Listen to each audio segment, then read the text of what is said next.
puder apoiar o trabalho do Plural, o jornalismo local e também...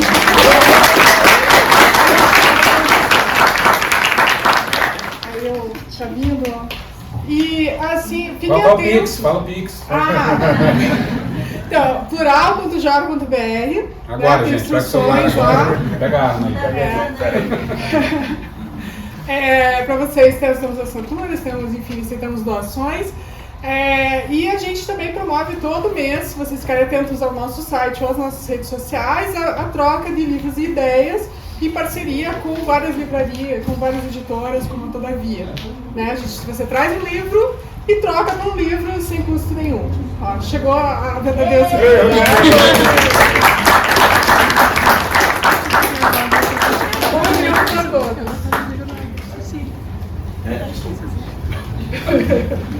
A gente que abusou, foi entrando na frente. Vocês já conhecem algumas pessoas aqui, né? Já são Ricardo. Vamos fazer esses eventos que a gente convive com pessoas que a gente gosta e com o Cristiano. Obrigado. A semente quem plantou fui eu, né? Com o seu lixo. É verdade. Bom, enfim, desculpa a demora aí. Legal ver votado aqui. Você já falou, eu não vi o que ela falou, mas imagino que ela tenha falado bem do plural, que é uma coisa sensacional. Falou, inclusive eu estimulei as pessoas a contribuírem. A gente ameaçou eles a pegarem o celular e fazerem um Pix na mesma hora, mas o pessoal não respeitou, acho que você precisa usar armas mais fortes. Desarmar o Brasil das soluções. Porque um país armado não se dobra Você com é ditadura. Bom, eu sou o Rogério, vocês já se apresentaram, Pedro, Cristiano, Gabriela, e a gente está aqui para fazer o lançamento de um livro sensacional. É alguém que está com livro aqui, Todo mundo tem aqui, ó. É bom, né? Depois de ter volta. Ou não. Não. Uma vez eu vi um filme nacional que chama, acho que chama justamente História de Amor, alguma coisa assim, que fala que no cinema nacional tudo tem agradecimento, porque as pessoas não têm dinheiro para pagar, né? Então tem que agradecer. O plural está na mesma vibe. Então primeiro quero agradecer a Livraria da Vila aqui por ceder o espaço, a Fósforo, que é uma editora sensacional. Nós temos também apoio, tudo é permuta, tá? Então o Sambiquira fez um almoço, estava bom lá? Maravilhoso. Estava bom? Muito bom. Sambiquira, então por favor. Inclusive qualquer sinais de ressaca é culpa do Sambiquira e do Bennett. E da Cecília ali, né? Da Cecília. A culpa da Cecília. A gente combinou que ia ser a culpa da Cecília. A Cecília, tomou um monte de chope lá. O Pedro estava 10 anos na abstinência. Foi difícil, foi muito difícil. A gente tentou acompanhar ela, mas sabe como ela é. É duro, né? Até o Mabu também, então tudo acho que eu já falei tudo que precisava falar aqui, então beleza. Então a gente está aqui para falar sobre política, não é isso, Gabriela? Também. Acho que todo mundo aqui já sabe, mas a Gabriela Biló, né, uma das fotógrafas, vou falar assim, olhar para você que eu fico tímido. Uma das fotógrafas, uma das fotorepórteres mais importantes do jornalismo brasileiro contemporâneo.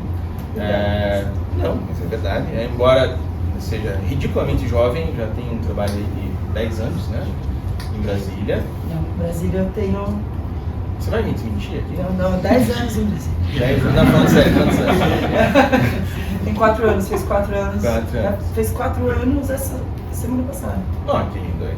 E cobrindo, né, política, basicamente. E 4 anos em Brasília foram justamente 4 anos especiais, né? Isso que a gente está falando aqui, porque daí você agora lançou esse livro com cobertura política e principalmente com uma ênfase aí, né, nesses 4 anos do... eu não lembro mais o nome do presidente que saiu antes desse. Tinha um rapaz, né? Um que tá tossindo na capa, né? Isso aí. Esse rapaz aí eu fui pra Brasília pra cobrir o governo dele, assim. Mas não teve, né? Pra cobrir a ditadura. Mas vamos começar por aí. Você, infelizmente, fez jornalismo na faculdade ou não? Foi. Meus pais não tiveram educação. Eles te deram essa opção, assim. Não, ela falou, eu quero fazer artes plásticas. Aí ele falou, não! Aí falou, então jornalismo. Não ensina isso pro Bernardo que ele vai, não, filho, não.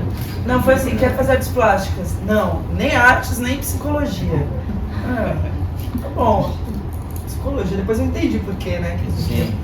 Mas então tá, eu não posso ser artista, não pode ser artista. Então eu vou ser jornalista. Aí meu pai que é um policial aposentado, virou e falou, não, carteira de jornalista é mais importante do que qualquer carteira de qualquer juiz, do que qualquer policial no mundo. Depois Seu pai é uma pessoa bem intencionada, mas meio mal informada, né? Bem mal informado. Ele foi inclusive um desses que votou errado. Não, mas tudo bem, né? Todo mundo é. Vocês já fizeram as pazes? Ele estava no lançamento do livro. Aí! Palmas pra ele! Mas falando sério, como é que você entrou na Folha e como é que você foi parar em Brasília? Conta pra nós. Bom, eu fiz jornalismo porque, na verdade, eu queria aprender a escrever melhor, porque eu queria ser escritora, queria escrever um livro. Mas não tinha te proibido ser artista? Mas eu queria escrever escritora, não é artista. Nossa. Aí eu falei, bom, então eu vou fazer jornalismo. O jornalismo passou, ok, lá no crivo ali e tal. E aí eu falei, bom, dentro do jornalismo... Isso em São Paulo, né? Você é de São Paulo. Sou de São Paulo. E aí dentro do jornalismo eu comecei a experimentar para entender quais eram as áreas. Eu usei a faculdade para tentar explorar dentro de mim quais eram as áreas que eu gostava mais. E por fim eu percebi que eu gostava muito da coisa da imagem, do jeito que a imagem se comunicava, como ela era impactante, como ela era rápida. E aí fiz um TCC bem medíocre, mas percebi que eu estava curtindo imagem, e aí decidi ficar só com fotojornalismo, porque eu trabalhava numa agência independente, que é a Futura Press, que eu ganhava por foto vendida, basicamente, que era... Comprei muita foto da Futura Press. Aí eu ganhava por foto vendida, que você fica... E pagam mal pra burro, né? Às vezes é R$2,50 o valor de uma foto. Os jornais pagam tipo 50 pra usar. E a agência tira 50%, porque passa pela agência Estado, que passa pela Futura, e você fica tipo uma fração muito pequena. Então você tinha que ganhar na quantidade, né? E uma forma que eu comecei a tentar entender mais ou menos como o mercado funcionava, e eu percebi, por exemplo, que se você chega mais rápido, transmite as fotos mais rápido, os portais compram mais. Então, como eu ganhava na quantidade, eu tinha tipo um radinho bombeiro, eu copiava as ocorrências, assim, e aí eu via tipo, assalto, mão armada, e você tipo, pô, assalto, mão armada pode ser bom, porque... Programão, pra lá que eu vou. Aí, incêndio, por exemplo, você conta a gravidade de acordo com as viaturas. 10 viaturas é um incêndio pequeno, 30 viaturas é um incêndio grande. Então eu ficava ouvindo, tipo, e depende da aflição dos bombeiros chamando mais, você percebe a gravidade da coisa, né? Que às vezes você vai descobrindo junto, assim. Então eu comecei a cobrir, e trabalhava muito, assim, pra sempre tentar ser a primeira e tal. Então eu percebi alguns outros movimentos do mercado, que era transmitir algumas fotos no começo, porque os portais compravam, e aí segurar o material e depois transmitir mais fotos no final, porque aí os editores que estavam fechando jornais olhavam as últimas que entravam no sistema. Eles não iam lá naquelas primeiras, eles olhavam só as últimas. E aí nisso, entendendo essa dinâmica e também assim, observando bastante os fotógrafos dos jornais, por exemplo, tinha um fotógrafo da Folha do Estadão indo para um canto. Aí eu falava, bom, se eles estão indo para aquele canto, eu vou para outro canto, porque a Folha e o Estadão vão ter aquela foto. Se eles quiserem, eles só vão comprar minha foto se eu tiver alguma coisa que esses caras não têm. Então eu vou para outro lado. E nisso de estar tentando sempre ir para outro lado, tentando fazer alguma coisa diferente, acabou que chamou a atenção na época do Estadão, entrei para o Estadão, dentro dos jornais. E aí foi por causa de 2013, no meu trabalho de 2013 começou... Que são as primeiras fotos do livro, né? São as primeiras fotos do livro que começaram a chamar a atenção do Estadão. E aí, em 2014, o editor de foto do Estadão me chamou para frilar, e lá fiquei até a primeira vez que fui para Brasília, que foi durante a votação do impeachment. Então foram 3 dias de cobertura que eu cobri a Dilma caindo em Brasília, foi a primeira vez. A segunda vez que eu fui para Brasília foi na posse do rapaz. Deixa eu só fazer um parênteses aqui, deixa eu só ver se entendi. Você foi para Brasília e a Dilma caiu. Quando você foi direto para Brasília, o Bolsonaro assumiu. Você dá uma atrás do cacete da gente. É que eu corro atrás da desgraça, né? Ou será que você causa? Alguém, por favor, sabe aquele livro de Jonas, na Bíblia? Eu corro atrás de desgraça. E um dos motivos pelo quais eu quis, quando eu voltei da posse do Bolsonaro, o impacto foi muito grande em mim, assim. Parece que foi difícil cobrir a posse, né? Que eles dificultaram tudo para todo mundo. Né? Foi, mas posse é difícil. Posses são muito difíceis de cobrir, assim. A cobertura, assim. O do Lula também foi muito difícil. É sempre muito pesado o esquema de segurança. Normal, né? Sim. Foi bem difícil, assim. A do Bolsonaro foi um pouco mais difícil porque eles mantiveram a gente preso dentro dos ônibus e dentro das estruturas muito tempo, sem água, sem comida, sem nada. Então foi, tipo, os deputados que tiveram que intervir para conseguir levar água pra gente, então foi, tipo, bem mais drástico essa situação. E desse não, a gente recebeu um kit montinho e tal, vocês estão bem. Mortadela. Então foi bem diferente, assim. E um pouco de manjuba, assim, não? Manjuba? Não. Uma manjuba na bota, né? Assim, pra ter sempre algo pra comer do nada, assim, é sempre bom. Então, esse seria o carro dos sonhos, né? Mas não foi o que rolou, assim. E aí, bom, e aí nessa ida pra Brasília, na posse, eu percebi que eu sempre gostei muito de fazer fotos de manifestação, fotos que eu chamo de foto voltada para o social. E aí, na saída para Brasília, bateu em mim que talvez essa foto social estivesse em quem determina as consequências do que a gente colhe nas cidades. E que talvez fosse interessante até para o meu processo de descobrimento, entender como que funcionam esses poderes e desmistificar até para mim mesmo como que funcionam as estruturas de poder que eu realmente não sabia como funcionava. O presidente também não, né? Não, ele acho que... Você aprendeu. E aí, acho que foi um processo pessoal também, assim, de descobrimento. E como era uma troca, o PT estava no governo, no poder já fazia muito tempo, e como era uma troca muito drástica, e a posse, e a gente já havia pedidos de intervenção militar durante as jornadas de junho, e aí a gente vai vendo essa escalonada da extrema-direita no poder. A posse foi uma coisa que todo mundo já falava, que eram os militares no poder de volta e tal, né? Isso era claro para grande parte, né? Não para o mercado ficou surpreso, né? Mas assim, né? Que estava tudo ali já colocado na mesa. Então eu achei que fosse muito interessante documentar esse período. Lógico que a gente sabia que ia ter uma pandemia no meio e tal, que seria tão drástico. Mas eu tinha certeza que ia ser um negócio que eu ia me interessar muito de mergulhar. Mas aí você pediu pra ficar... Tinha uma vaga aberta, e aí eu já tinha sido mandada 2 vezes pra Brasília, para reforçar a equipe nessas ocasiões. Quando eu voltei, eu pedi uma reunião com o meu editor, e ele falou assim, é a vaga de Brasília? Eu falei, queria me colocar à disposição. Aí ele falou, a gente já tinha pensado em você, queria bater com você se você quer isso mesmo. Eu falei, sim, eu quero. É isso que eu quero ir pra Brasília, eu quero entender o que tá rolando lá, porque é muito efervescente, as coisas são muito rápidas, eu tava já meio frustrada com o fotojornalismo, assim, meio mais ou menos. Você cobriu principalmente presidência, né? São os 3 poderes, né, assim, Brasília você cobre pouca coisa de cidades, por causa do jornal mesmo, normalmente é a Metrópolis, que fica mais focado em cidades, e a gente fica focado nos 3 poderes. Então, quando eu cheguei, por exemplo, o outro fotógrafo saiu de férias, eu cobri sozinha a reforma da Previdência. Então, assim, eu não entendia direito como que funcionava a dinâmica das comissões, por exemplo. Eu nem sabia andar dentro do Congresso, o Congresso é gigantesco, nem sabia andar direito dentro do Congresso. E aí eu falei assim, beleza, vai cobrir a reforma da Previdência, tipo, mas eu nem sei o quê, sabe, assim. E aí até tive muitos amigos que me ajudaram e falaram assim, pra você entender, sempre é importante, é o relator e o presidente da comissão, tipo, a comissão é aqui, olha, esse trâmite acontece, esse é o trâmite legal, não sei o que, a comissão vai mandar pra cá, blá, blá, blá, e vai votar. E aí a votação acontece assim, assim, assim, então, porque até o processo da votação é muito longo, né? Então, e aí a orientação do partido, eu tipo, o que é orientação?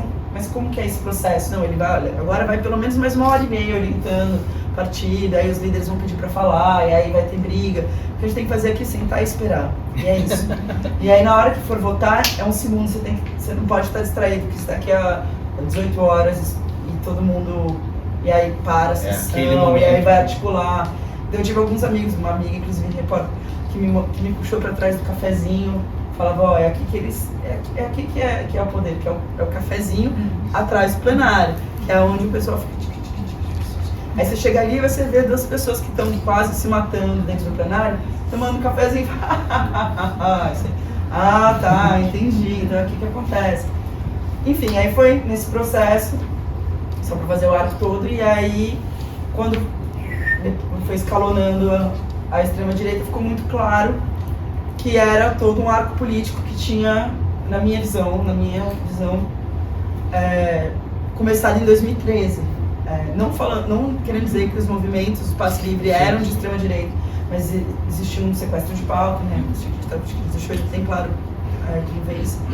E quando eu contava isso para as pessoas, muita gente falava, nossa, é verdade, tem tudo a ver. Eu falei, mas isso não é óbvio para todo mundo? E aí, meio que tipo, não, isso não é tão óbvio para todo mundo, né? Algumas pessoas não conectam. E aí eu percebi que muitos momentos do Brasil estavam coincidindo com os meus momentos na fotografia. Eu falei, se eu fizer um livro disso? Aí eu chamei esse doido aqui e o Daltro para roteirizar, e esse maravilhoso aqui para fazer essa obra de arte que vocês viram toda diagramada. Então você chamou ele de doido e ele de maravilhoso, só para deixar claro. É essa hora. Mas eu acho que tá por aí. Como é que você conheceu o doido? Conheci o doido pelo livro. Ah. Porque eu era muito fã do Medo e Delírio, né? E aí, Medo e Delírio me ajudava muito a entender, assim. Porque às vezes você tá muito dentro, eu tava muito dentro do poder, e às vezes é difícil de você recuar. E ver, e aí o Medo e Delírio é leve, engraçado, e tipo, nossa, eu não tô sozinha, sabe? Essa sensação. E aí um dia o Cristiano tweetou alguma coisa, e eu fazia muitas fotos inspiradas, assim, no Medo e Delírio, assim. E aí um dia o Cristiano tweetou uma coisa tipo, deve ser legal ser amigo da Gabriela Biló. Eu falei, mostra você que eu converso direto com você, porque eu converso com o Medo e Delírio. Porque às vezes eu tipo, não, isso aí não foi assim não, foi bem isso mesmo. Então às vezes tipo, eu conversava com ele no podcast, assim. E aí, quando veio a ideia do livro, eu comecei com o Daniel Lameira, que foi quem organizou. E ele falou assim, você precisa de ajuda de alguém para roteirizar isso. Eu falei, olha, eu gosto muito da visão política que o Pedro e o Cristiano têm, porque eu acho genial, e eu acho que o Pedro, que é quem escreve o roteiro também, ele tem uma memória que é uma coisa, assim, fora de série, assim, e ele consegue puxar os pontos, falar, não, foi isso que fez isso e tal, não sei o quê. E acho que a minha visão política da situação casa bastante com a deles. E aí mandei uma DM pro Cristiano falando, e aí, quer fazer um livro? Aí ele, mas eu faço áudio. A gente... Começou bem agora. Parecia promissor. A gente põe os QR Codes, aí dá tudo certo. Então tá. E aí a gente se conheceu por causa do livro e aí rolou. Viu? Vocês que estão, né, procurando alguém, faça um livro. Faça um livro, gente. Você faz 10 anos de foto primeiro, né? Isso é a receita do amor, de 10 anos de foto, mais um livro. Dá certo. Deu certo. Tem que chamar alguém que não tem nada a ver com o seu ramo. E justamente... mas eu planto banana. Você põe uma banana no livro. Eu vou puxando um pouco aqui, justamente, né, o Medo e Delírio surgiu também, né, no começo do governo, esqueci o nome do rapaz de novo, aquele, e essa sensação que ela falou do Não Estou Sozinha, né, a primeira vez que eu mandei uma mensagem pra você foi justamente nessa vibe, né, não sei se você vai lembrar, eu estava no segundo turno, todo mundo estávamos, né, estávamos todos no segundo turno, aquele clima de desespero. E eu ouvindo o Medo e Delírio, eu falei, tem que mandar uma mensagem. Aí o Rafael Martins me deu o telefone, eu falei, tem que elogiar esse cara porque eu tô, né, tá salvando a minha sanidade aqui, né? E acho que você me falou na época que era uma mensagem que chegava às vezes pra vocês, né? Tipo, as pessoas dizendo, olha, obrigado por me fazer ver que não sou só eu que tô achando esse cara, né? Não, até hoje muita gente vem falar com a gente de, você não sabe como vocês ajudaram a gente na pandemia, porque... Na pandemia eu não conhecia ainda, não vou mentir. Não, muita gente fala especificamente da pandemia, mas de outros períodos ainda, porque dava uma leveza e uma catarse que as pessoas não costumavam encontrar no noticiário. E aí, cara, minha resposta normalmente é pra gente também, cara. Era a mesma coisa, vocês ajudaram a gente a Eu uso fazer... Foro de Teresina pra ficar deprimido e vocês pra se deprimir, né? Porque o Fernando Barros de Silva tem aquele dom, assim, né, de deixar tenso. Se deixar tenso. E vocês dão aquela... Se eu tô deixando alegre, eu acho que eu tô fazendo alguma coisa de errado, né? Vou mudar. Prometo deprimir vocês mais, né? Eu vou tentar investir Ou mais. raiva, né? Bora passar raiva. Bora passar raiva. A tristeza e a raiva ali, uma leva a outra às vezes, uma outra leva a uma. Mas o podcast surgiu da necessidade de falar desse desgoverno todo. Dia Sim, 1 foi sim. dia 1. O Acho que Pedro... eles começaram mais pra frente, né? O Pedro Daltro começou um blog no dia em que o Bolsonaro foi eleito. Então o blog dele, acho que Chamava já Medo estava Delírio, não? chamava Medo Delírio em Brasília.wordpress.com.br. Mas ele não atualiza mais, troço. Não, ele parou depois de um tempão porque não estava conseguindo fazer as duas coisas ao mesmo tempo. Também vocês trabalham pra cacete? Pois é. Aí eu falei, cara, larga o blog, porque assim, o podcast começou a ter, sei lá, 40 mil pessoas e tinha 200 no blog. Eu falei, cara, investe mais, né? Você vai pela sua sanidade mental, mas eu falei, faz aí, porque eu acho que ele tinha na ideia, na cabeça de cobrir todo o noticiário durante todo o governo daquele sujeito, né? E eu interrompi esse processo, provavelmente. Eu acho que hoje ele deve me odiar por causa disso, porque eu incentivei ele a investir mais na sanidade mental dele do que no projeto de cobrir isso tudo. Mas ele começou no primeiro dia em que o rapaz tinha sido eleito, foi fazendo o blog, aí no dia, sei lá, 200 e muitos, alguém postou numa rede social qualquer aí, eu vi o blog dele e falei, cara, isso é muito bom, será que... Pô, isso aí Você não conhecia ele? Não conhecia ele pessoalmente. E escrevi pra ele, cara, isso aí rola um podcast. Ele respondeu, faz aí. As histórias muito assim, né? Não, vamos fazer um livro? Eu não sei fazer livro. Mas faz aí. Aí eu, tá. Aí, sei lá, passou um mês, eu fiz um piloto, mandei pra ele. E ele falou, Teu pô, daí?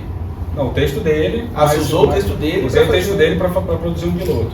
Peguei uma entrada lá do blog dele, na época não tinha roteiro pro podcast. Sim. Eu pegava o blog dele e fazia um podcast, por isso que era ruim. E eu já vi você falando que é pra não ouvir os primeiros que... Horroroso, não escutem, pelo amor de Deus.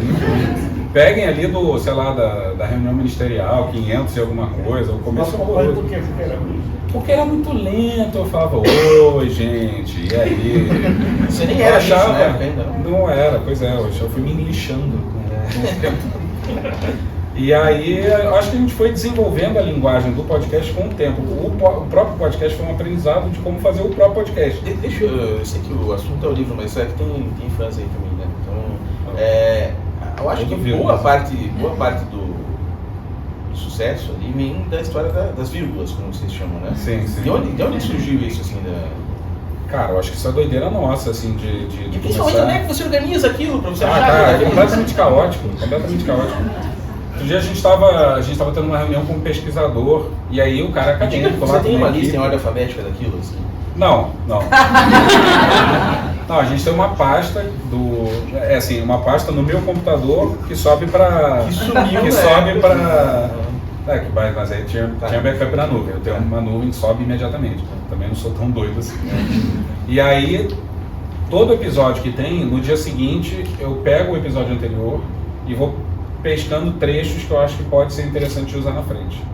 Então, esse aqui é o Valdemar Costa Neto dizendo que não sei... Não repetir esse nome aqui. Aquele cara que é presidente do partido daquele outro. Isso, tá. E aí eu pego o trecho que eu acho que isso aqui vai ser interessante de usar na frente.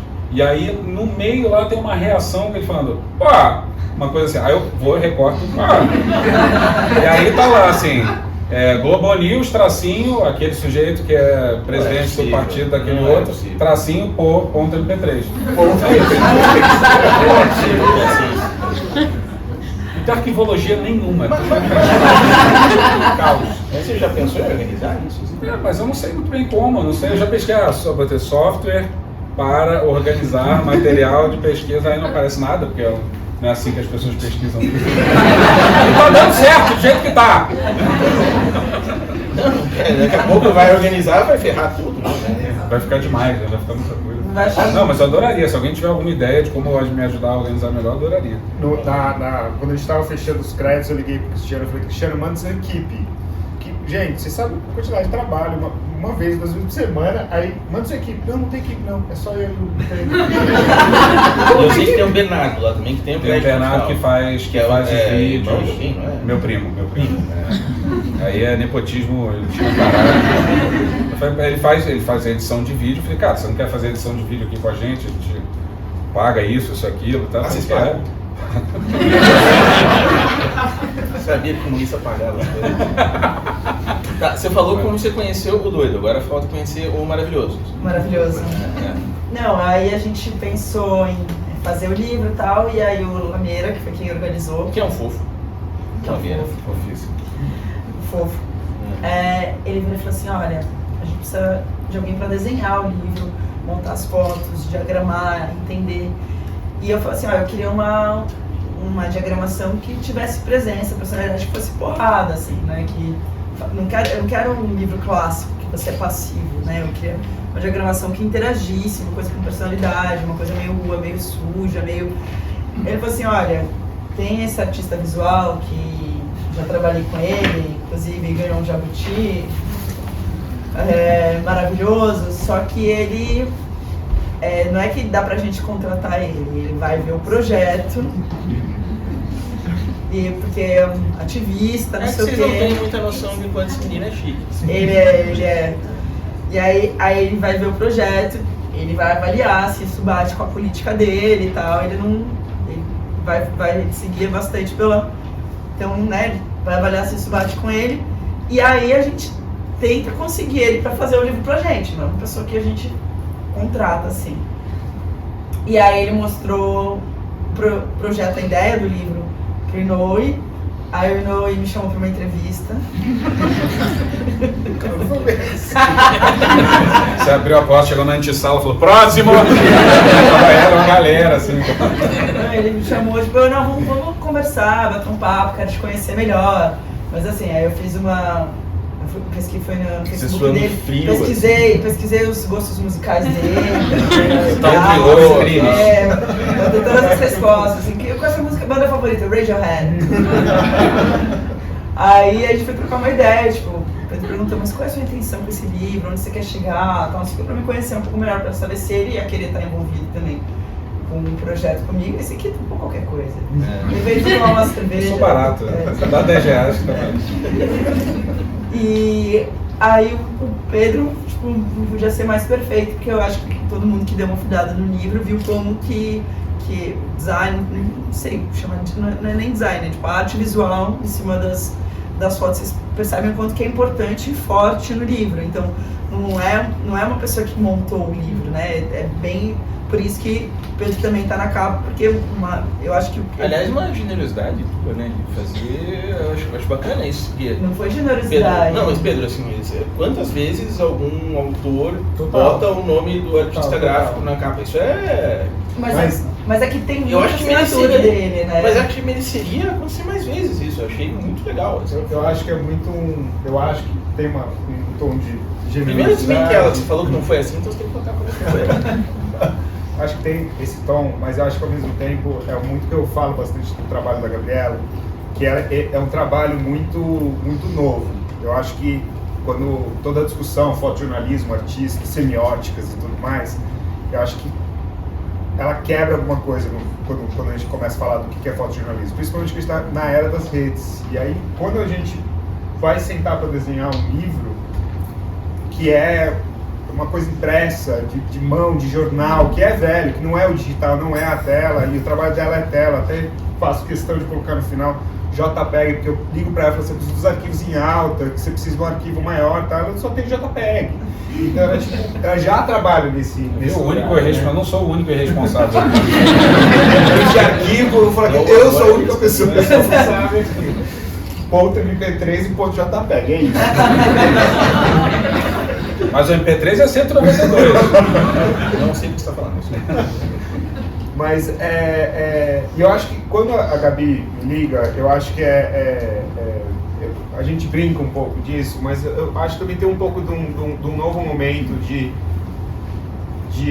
você não tomar todas essas decisões por causa de dinheiro. E eu acho que veio acho que uma geração que topa um pouco as coisas, de olhar mesmo realmente e ver se realmente tem a ver, e se não tem a ver e tudo mais. Eu morei muito tempo fora, trabalhava muito, tinha muitas dessas referências. E eu acho que quando eu chego aqui e começo a trabalhar com ativismo, que sempre foi um cuidado muito grande que eu tive de escolher realmente quem são as pessoas que você quer colaborar, que você quer... Design, ele é uma ponte, né? Você precisa do outro para se completar, então tem todo um... E quando você chega com essas fotos que já conhecia e tudo mais, eu lembro de quando eu saquei que foi você que fez a foto da Maria Antônia atirando, dos policiais atirando, aquela imagem, ela tem uma simbologia muito grande, porque a violência começou ali, naquele tiro, né? É muito...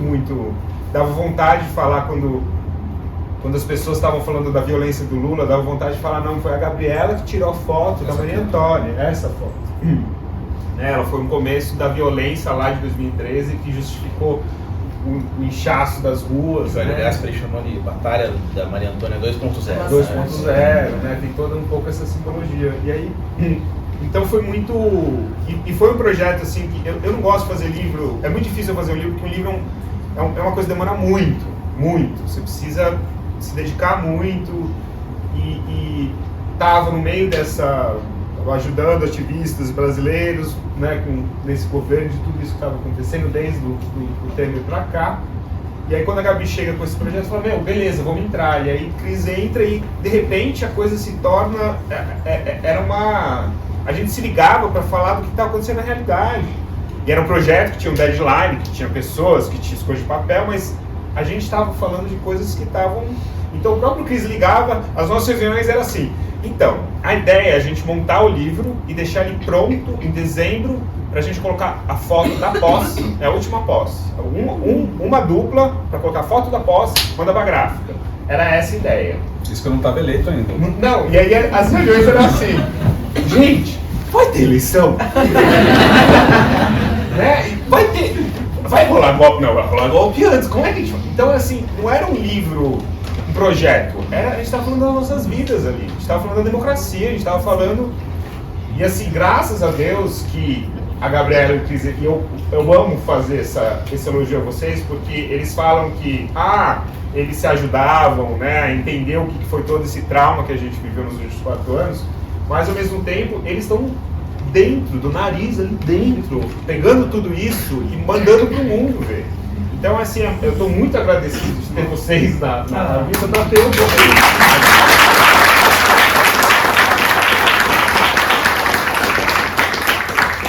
E aí, acho que a Gabi pode continuar até, porque quando a ideia era ter os arquivos prontos, a gente ia colocar a foto lá e ia mandar para a gráfica, né? Então, rolou a posse, Gabi fez aquela foto do Lula chorando linda, e aí, lindo, vamos fechar. Aí começamos a fechar e uma semana depois... Deu errado. E aí a gente se inscreveu, cadê Gabi? Gabi tava lá. E aí a gente, não, beleza, tá bom. Então, abre tudo, vamos mudar tudo, para tudo, vamos mudar, como é que a gente faz, o que a gente faz. Aí uma semana depois... Aí falou Lula, aí depois. Então, assim, as coisas foram acontecendo e uma coisa é que, tipo, você vai vendo essa leitura gráfica, quando você vai acompanhando o livro, ela vai mudando muito. E essa é muito da expertise do Inouye de ler como que a leitura de imagem mudou, de como... Então, e aí uma coisa que eu sempre falei, tipo, eu não sou purista, você pode esticar, virar de ponta cabeça, rasgar em cima, escrever em cima. Aliás, esse negócio de não ser purista te deu uma dor de cabeça recentemente. Não, mas eu sempre... Isso aí é coisa de gente... Quando a gente fala disso no Beck, sabe? E aí... Então, você vê no livro que você não fica passivo às fotos, né? Tem muito do Inouye e da percepção dele, da sensibilidade dele. Então, não é que ele é um artista gráfico só do Pegou as fotos e botou no livro. Entendeu? O trabalho dele é muito mais profundo que isso. Então, muitas das conexões que você... Dos impactos que você vai ter, foi ele que criou. Tipo, com as minhas fotos, mas ele fez uma arte em cima das minhas fotos. Então, não é... Ele é o artista do livro também. Daí então, surgiu a ideia de assinar todo mundo junto também. não tem como não, entendeu? Porque o livro tem muitas camadas. Uma delas são essas intervenções visuais, a outra é a camada auditiva e as fotos. Então não tem como não assinar, porque o livro não é uma coisa só, né? Eu acho que, não sei se vocês tiveram essa percepção, mas para mim foi um livro muito sensorial, né? Você vai te dando muitas emoções conforme você vai folheando. E essas emoções só foram possíveis por causa da união. Aliás, é tão bonito aquele texto da menina então no começo, né? Bonito, né? Muito bonito. É uma carta pra porque ela fala basicamente isso que você falou agora, né? Do sensorial da coisa, né? De você reviver aquilo, né? E é muito interessante a coisa da ditadura, porque muita gente fala assim, E ela sofreu, né? Ela sofreu, ela foi torturada, né? E Eduardo Bolsonaro tirou sarro da cara dela. Não, o pai também, né? Que ficou com pena da jiboia, né? Que o Matheus Leitão que entrevistou, né? Ela, é o filho da Miriam. E reafirmou a frase que ele... Não foi uma coisa que ele falou do nada e se arrependeu depois, não falou. Pra falar isso aqui, meu filho da Miriam. E aí, nessa escalada da extrema-direita, lá em Brasília, então fala assim, nossa, a gente podia ter sofrido um golpe e vivido numa ditadura. Sim, eu acredito que a gente passou bem perto mesmo disso. Mas o clima em Brasília, não sei se aqui em Curitiba vocês sentem a mesma coisa. Não, mas... cidade progressista. Não fosse o plural aqui, a gente teria sofrido muito mais. Muito obrigado. Realmente, puxei mal pra gente. Mas o crime em Brasília já era meio de uma censura muito grande. Então, por exemplo, você fala, não, porque nesse governo, você virava para assim, sabe? Então tinha um clima de tensão e de repressão muito grande, assim. Era gélido, assim, fazer a cobertura no palácio. No começo, principalmente, né? Acho, né? Não, foi apertando. Foi apertando, a gente foi perdendo espaço, a gente foi perdendo voz. Foi ficando cada vez mais difícil trabalhar. Fisicamente os espaços menores, então... E você sendo da Folha, acho que tem mais isso ainda, né? Os caras do governo deviam odiar vocês, né? Assim, como eu fotografo, eu conversava pouco com ele, né? Pra mim era mais uma coisa... Eu tive duas situações muito ridículas. Uma foi... ele merece o... vem besteira! uma situação muito ridícula que, assim, o Bolsonaro foi apostar numa loteria, alguma coisa, no final do ano. E aí todo mundo foi fazer ele lá, apostando, e eu cheguei um pouco atrasado. E aí eu vi uma senhora chegando nele e falou assim, presidente, né, Bolsonaro, depois vamos ali tomar um café na padaria comigo, lá na minha padaria? Aí ele falou, opa, já vou. Aí tava difícil de chegar, eu falei, vou na padaria, vou esperar na padaria, né? Aí cheguei, encostei, assim, fiz a câmera pra baixo, cheguei, encostei no balcão e fiquei na padaria. Daqui a pouco vieram seguranças, fecharam as portas, tipo, quem tá dentro, no caso só tinha eu dentro, quem tá fora, tá fora. E aí veio o Bolsonaro, encosta do meu lado e começa a tomar um café, assim. Aí eu...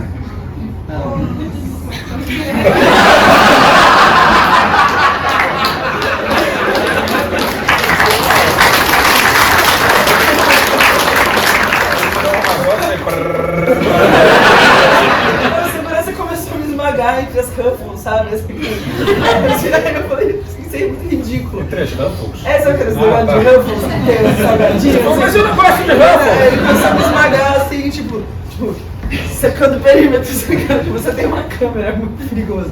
Aí cercando o perímetro, aí eu, não, tá bom, você não me esmaga, sabe? Isso aqui já tá desconfortável o suficiente, assim. Então isso rolou. Essa tá no livro? Não, cadê essa foto?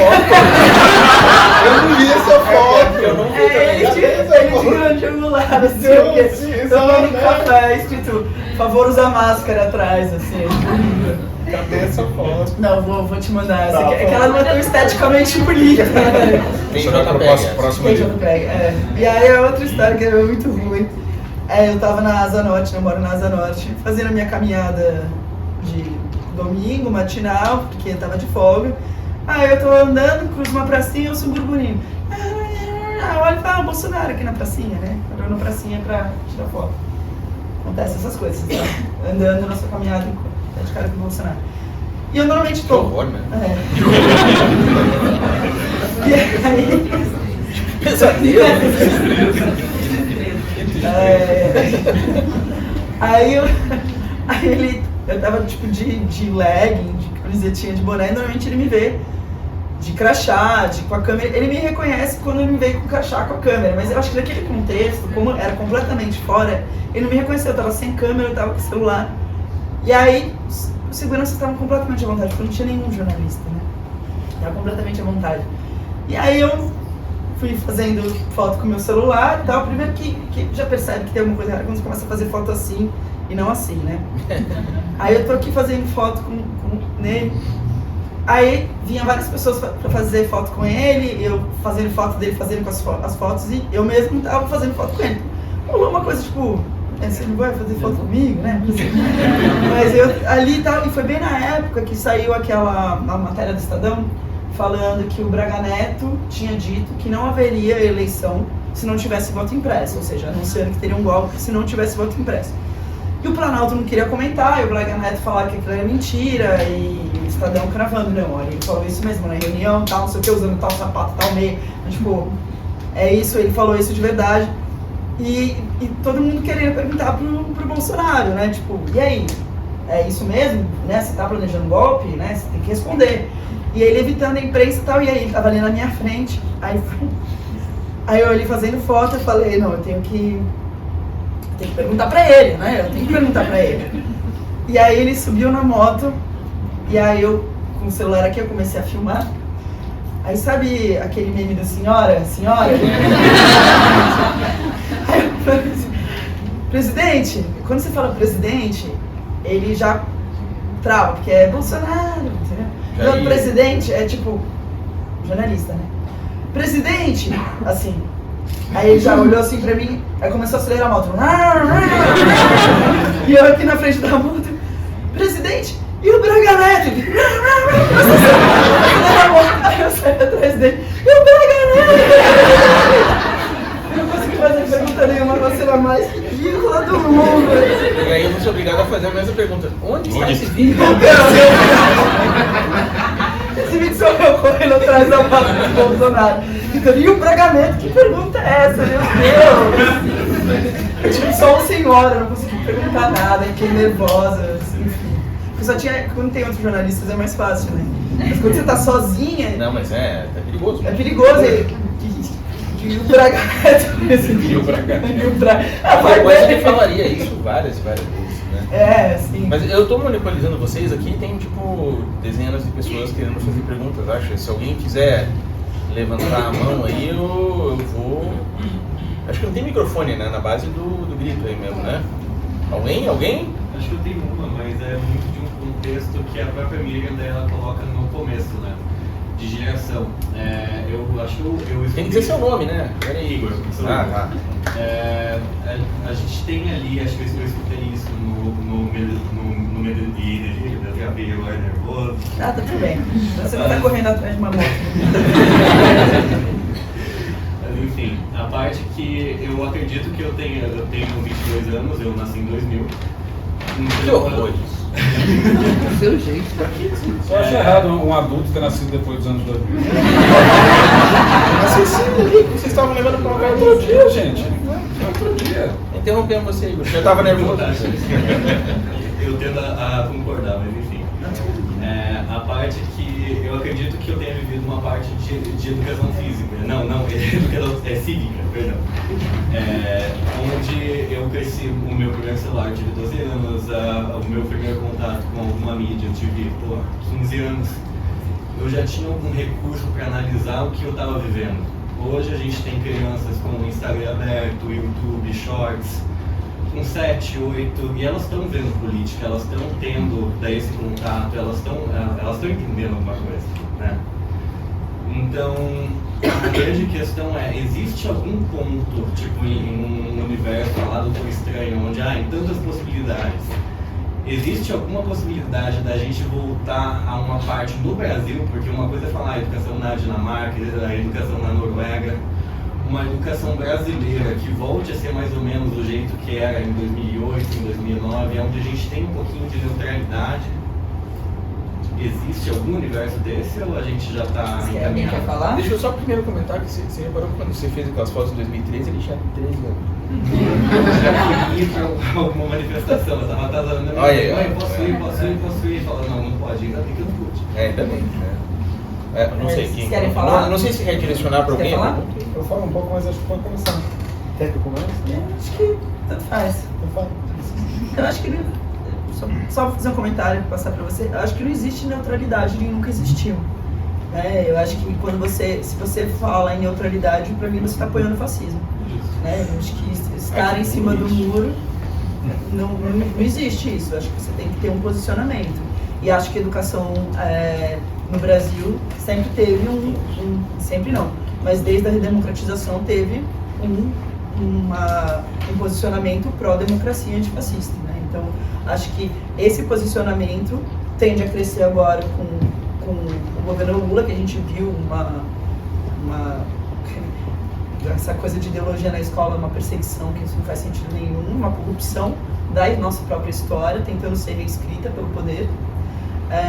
Mas eu não acho que vai voltar, eu acho que a gente vai continuar. Acho que não existe voltar na história humana, né? Existe sempre evoluir. Então a gente tem que evoluir, a gente tem que entender como essas ferramentas vão ajudar a gente a evoluir e não ser cooptados nessas bolhas extremistas, que é o que a gente vê que está acontecendo. Eu acho que eu prefiro não comentar tanto na ideia de voltar, mas eu queria só lembrar um pouco desses 20 anos que você está, né? A gente tem que entender que as mídias sociais que revolucionaram tanto a comunicação e a maneira como a gente se porta na vida e entende o mundo, é o maior experimento que já teve na humanidade. Está todo mundo com uma tela na mão. E isso, a gente acha que a gente está numa praça pública, a gente está num lugar público, quando não está. A gente está dentro de algoritmos voltados para lucro, para você clicar mais. Tem controle por detrás disso.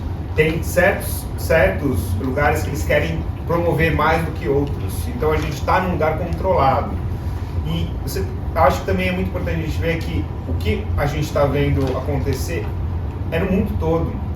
É usando a bandeira, é usando a ideia, as bandeiras nacionais, é usando a ideia de família.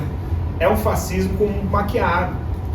Então isso, quando a Gabi fala desse... a gente está numa guerra de narrativas. E realmente está numa guerra de narrativas, onde uma opção é o fascismo e outra opção é a democracia. Então, acho que, ao mesmo tempo, eu acho que quando a gente coloca isso, eu sempre te lembrar que o trabalho, o Pedro Drau fala uma coisa muito interessante, que ele fala que o Medellín tem uma coisa de assim, o Bolsonaro fala que... não falei que vacina não funciona. Aí eles vão lá e catam todos os áudios que eles falam que vacina não funciona. Toma, tá aqui. Entendeu? É uma coisa de quinta série. O cara falou que não funciona, tá aqui tudo que funciona. O Bolsonaro falou isso e aquilo. A Gabi tinha foto disso. Ela foi os olhos de todo mundo durante todo esse momento. Então ela estava lá tirando essa foto. E uma foto pode mentir? Não sei, mas é a imagem. Né? Então eu acho que a gente acaba, é quase como provas, é um documento, é uma ideia da gente falar o que foram esses 4 anos. Eu sentei com um amigo meu canadense outro dia, ele começou a falar da pandemia do lado dele. E eu acho que a gente ainda não começou a entender o que foram esses 4 anos, sendo brasileiro, sendo no governo do Bolsonaro, de ter uma conversa séria. Psicologicamente, a gente foi danificado num nível absurdo. Você fala sul global e norte global, o que as pessoas passaram aqui foi muito, muito traumático. E tudo isso, acho que se baseia em cima da maneira como a gente se comunica hoje em dia, que é via mídia social. Então eu acho que é importante também pensar que essa timeline, essa grande timeline, como a gente consome as coisas, como as crianças consomem políticas e tudo mais, é estratégia, gente. Extrema-direita tem estratégia. Steve Bannon, olha o que aconteceu no Capitólio, o que aconteceu aqui.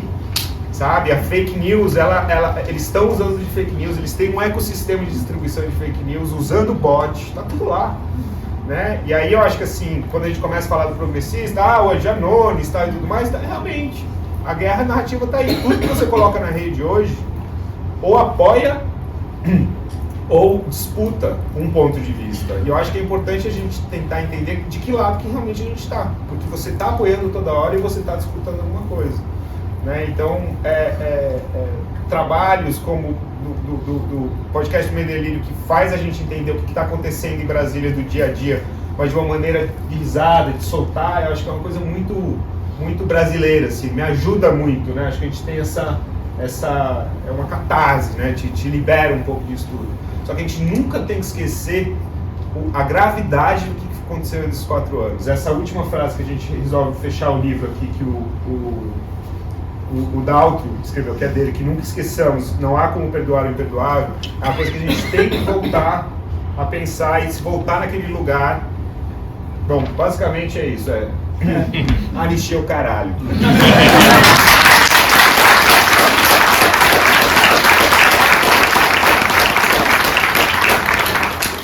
Acrescentando meus 2 centavos aí, eu acho que é uma coisa de moldagem. O problema que a gente tem hoje é um problema de moldagem de mentalidades, né?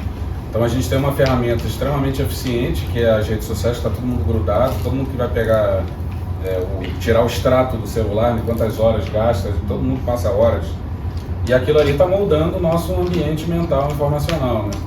Então, por um lado você tem, mas você vai reprimir isso e moldar essa esfera, mas por outro lado isso já se provou que está causando influências deletérias nas democracias no mundo afora, né?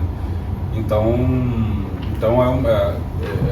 aspecto da nossa vida, um aspecto da nossa mentalidade é uma fonte de informação para a gente, a qual a gente tem que prestar atenção e regular, porque senão vai continuar acontecendo isso. Acho que daqui a 30, 40 anos, a gente vai olhar para trás e falar, olha só como é que era no mundo ali nos anos 2010, 2020. Criança fumando, né? Não, em que isso correu solto e aconteceu o que aconteceu. As pessoas achavam que vacina tinha chip. As pessoas achavam que isso, que aquilo, que mil coisas. Não, mas isso é verdade. Isso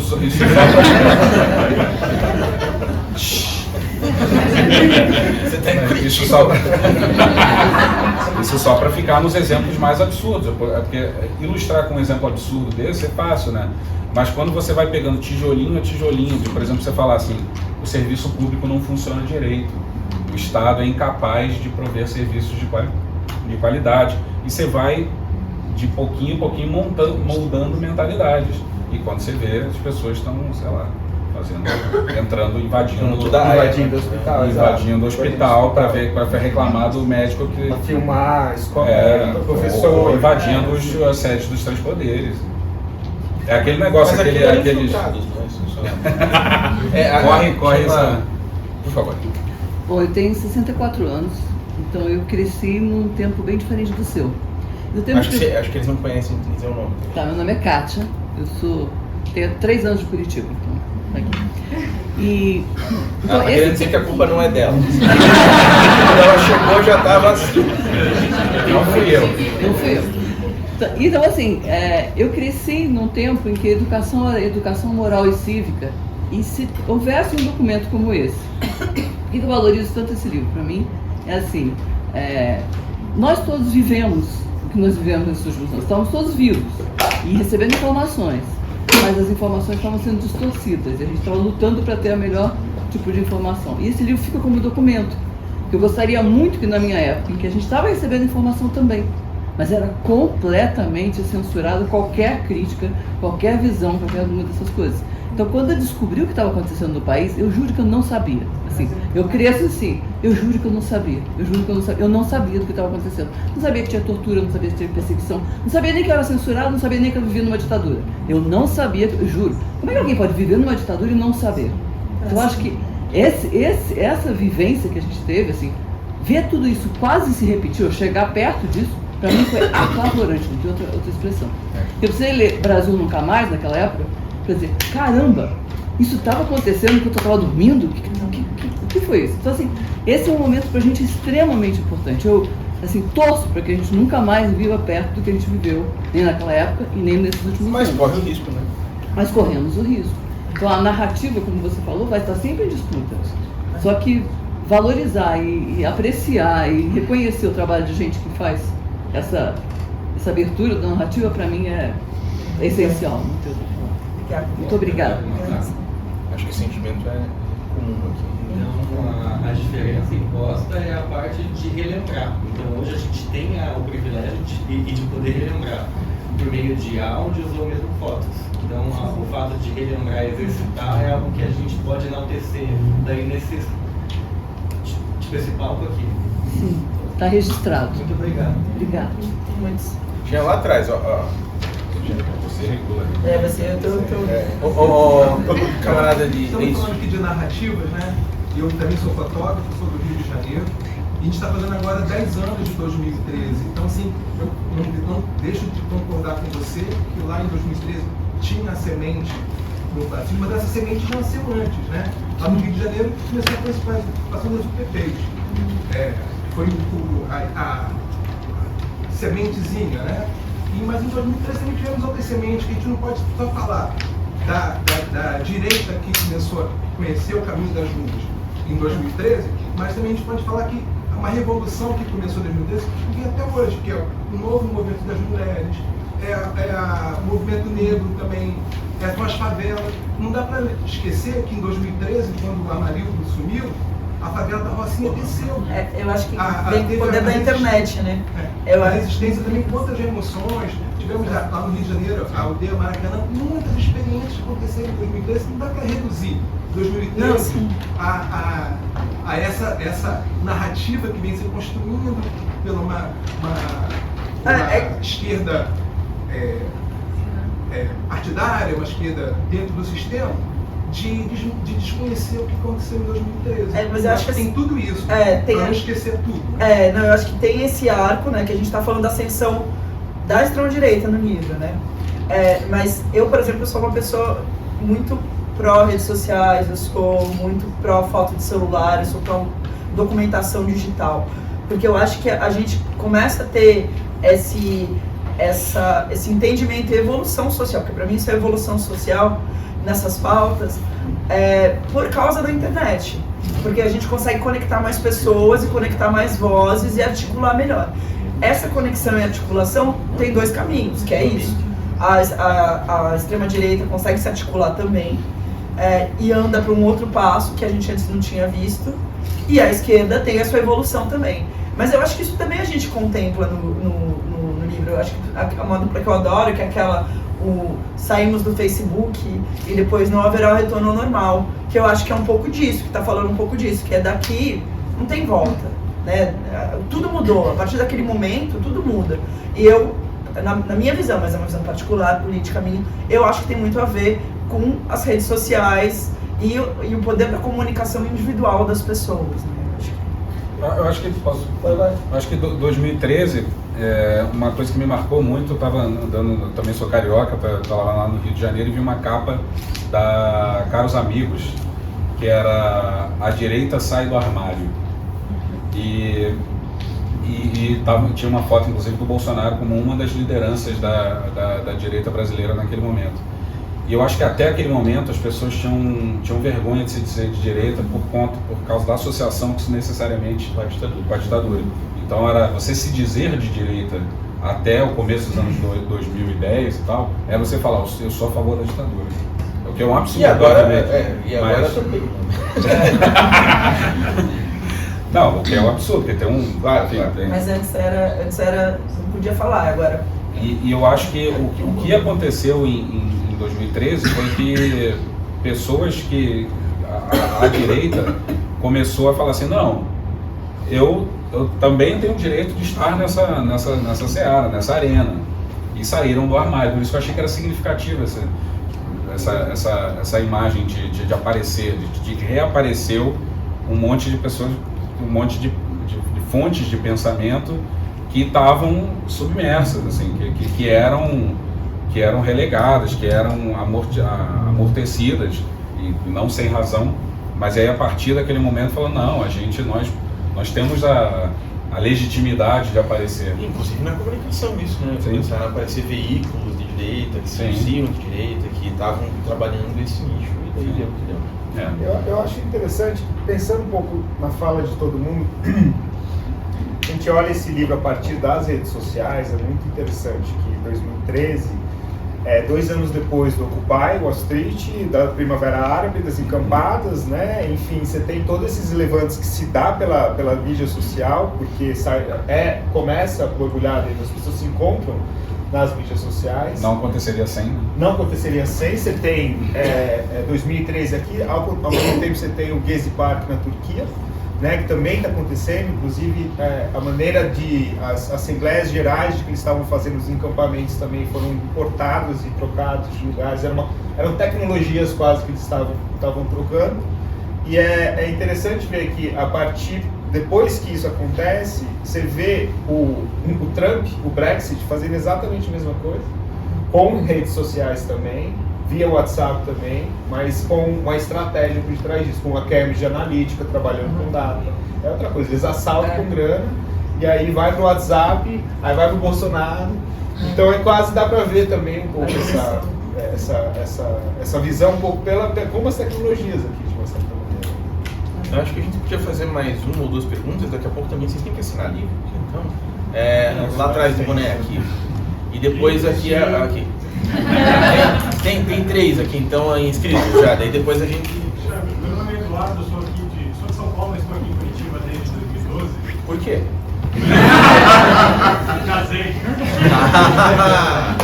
E eu gostaria mais de falar no sentido da importância da materialização do que a gente acompanha, né, no podcast. Eu acompanho o Medellín, eu falo para ela que desde antes de ser modinha, né, desde de virar mainstream, e fui um testemunho de Jeová no meio do delírio. Já ouviu falando? Converteu pessoas. Com aquela trilogia, olha que forma de apresentar um podcast com 3 episódios, que dá mais de 1 hora, da reunião fatídica. Da fatídica reunião ministerial. Exato. Esse é um episódio que eu acho bom das pessoas começarem. Exato. Depois ali é o caminho sem volta, né? Depois ali é só pior, aí você vai ver Meteoro no Brasil.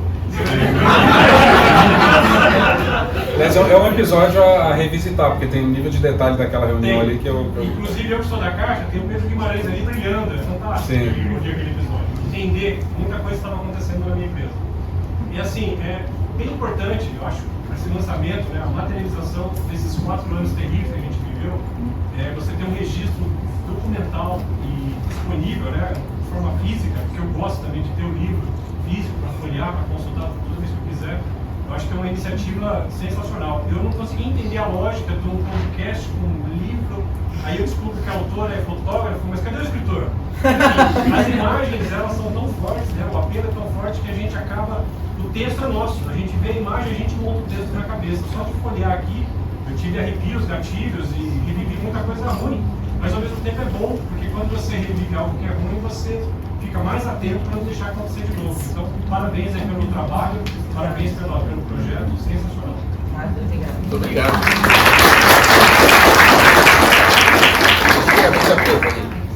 Eu sou o Luan, nasci e moro aqui desde há 21 anos já. Tamo junto. E mudando um pouco de assunto, uma pergunta mais para a Gabriela. Eu queria saber como que você sentiu essa mudança de meio, não de meio, mas de jornal, que tu mudou no meio do mandato daquele cara lá. E principalmente a mudança de governo, tipo, qual que é a relação que o governo tem com o jornal e com os jornalistas em si. Primeiro, sobre a mudança de jornal, eu acho que na Folha eu ganhei mais liberdade e mais espaço também. Eles estão investindo em projetos novos, então até a questão dos bastidores que eu sempre fazia, a Folha se interessou e falou, por que você não faz isso pro jornal? Então eles têm essa coisa de, se você quiser, a gente faz, mas você vai lá e faz, entendeu? Então que o Estadão era um pouco mais conservador, né? E a gente vê também algumas mudanças no Estadão recente, assim, que acho que também não condice muito assim com a minha trajetória mesmo, e acho que mudou bastante a minha relação com o jornal. Em São Paulo, quando eu trabalhava em São Paulo para o Estadão, a minha relação era muito boa. Em Brasília começou a não ficar tão legal. Então, para mim, a Folha fez muito bem, porque eles me dão bastante liberdade, assim, né? E sobre a troca de governo, mudou muito, né? Assim, a gente tem interlocução com o Palácio, antes não tinha. Não adiantava perguntar para nada para o Palácio que os ministros não podiam receber jornalistas no Palácio, porque se o Bolsonaro soubesse era ruim. Então, tipo, tinha que marcar café escondido para conversar com jornais. A questão são umas coisas muito, muito básicas, assim. Por exemplo, tem aquele guarda-corpo, assim, de Cercadinho, né? a gente chama de pirulito, mas eu não sei qual é o nome daquilo. Que tem essa... Aquela faixa? De metal que tem esse tecido, assim, que eles puxam. Ah, sim. Sabe? Aí eles põem ali. Aí tem uma entrada no palácio que às vezes, quando vai uma pessoa muito importante, às vezes as pessoas entram por aquela... Se elas querem ser vistas, elas entram por aquela entrada de trás. E a gente fica ali esperando a autoridade passar. Só que, como somos muitos, às vezes você precisa dar, assim, uma questão de 5 centímetros pro lado, assim, que não vai interferir na segurança. Mas você precisa daqueles 5 centímetros para conseguir o ângulo. Então, assim, por exemplo, no governo Bolsonaro Não, mas aqui, ó, é só o meu pé que vai apoiar aqui, fora do pirulito. Não. Senão eu vou ter que tirar vocês daqui. Tipo, gente, isso, sabe, é bem militar. E nesse novo governo não, tem mais interlocução. É tipo, vou chamar alguém da assessoria aqui para liberar 5 centímetros pra gente. Por favor, vocês têm como... Porque o segurança não faz, mas não tinha nem pra quem perguntar. Então, não, peraí, aí desce alguém da assessoria, não, tudo bem, pode liberar aqui mais 1 metro aqui pra eles. Então, assim, tem interlocução. Eu acho que essa é uma grande diferença aqui. E é um governo mais aberto com informações, né? Então, existe mais um jogo político de saber lidar com a imprensa, porque o PT está há muito tempo no poder, o PT joga com a imprensa tem muitos anos, e o Lula voltando, isso não seria diferente, né? Assim, até falo que teve uma... Eu não tenho prosa, mas tenho convicção, de uma fala que teve do Lula, esses dias, quando foi votado, estava sendo aquela disputa do Lira e do Bolsonaro, do Lula, e estava sendo votado, o que era que estava sendo votado? A MP. MP da reestruturação. Dos ministérios da Esplanada. E aí que o Lira, que adiou, foi para outro dia, foi no limite, que senão não ia poder ser votado e tal, estava na data limite. E o Lira falou, em coletiva de imprensa, que se o governo perdesse, a culpa não era dele, né? Ou seja, deu um sinal pro Lula de que provavelmente o governo perderia. E o Lula bancou, né? Falou, não, vamos pôr pra votação. Porque ele podia ter arrastado até o dia seguinte e votado tudo no Senado e Câmara no mesmo dia, mas ele falou, bancou, falou, não, vamos votar. E aí, no dia seguinte, ele estava recebendo, não foi o dia do caos do Itamaraty, foi o outro dia, recebendo o primeiro-ministro da Finlândia, se não me engano. Sim. E aí, o Corinthians tinha ganhado, tinha sido votado, a MP, passado, o Lula estava radiante, né? Aí o Lula passou pela gente, tipo, presidente, comenta da MP. Aí ele falou assim, eu sabia que ia passar. E foi receber o presidente depois na coletiva. Ele abriu a coletiva e falou, presidente, a gente gostaria tal que sim. Coletiva, isso não existia no governo, no final, né? No começo tinha um cercadinho, depois no final não existia coletiva.